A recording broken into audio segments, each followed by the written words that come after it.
한국어 어순을 알려주마. Korean sentence structure. First one. Subject and verb. 아이가 자요. The baby is sleeping. 아이가 자요. You can also say 자요, 아기가. Of course, the regular version is 아기가 자요, the subject and the verb.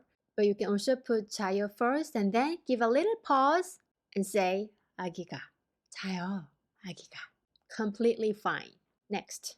You are not my boyfriend. 너는 내 남친이 아니다. Subject. As you see, the verb is always positioned at the end of the sentence. 아니다. You're not. 너는 내 남친이 아니다. You can also say 아니다. 너는 내 남친이.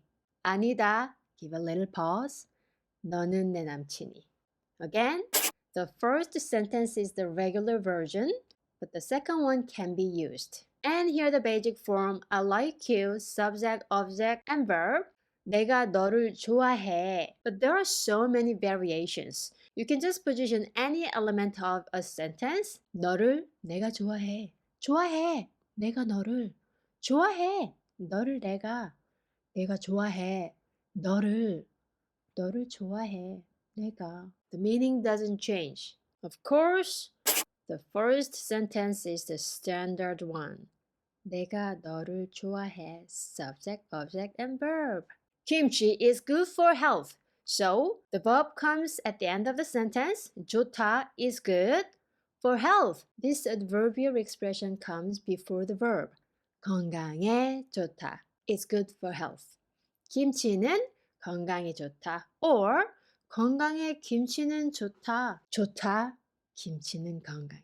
Okay, the first one is the standard structure. Next one, I give you love. I give love to you. Like the two versions of English, Korean is the same. You can say 내가 너에게 사랑을 준다. 내가 사랑을 너에게 준다. 산타가 나에게 선물을 줘요. Santa gives me presents. 산타가 선물을 나에게 줘요. So you can put 나에게 first or 선물을 first. Doesn't matter.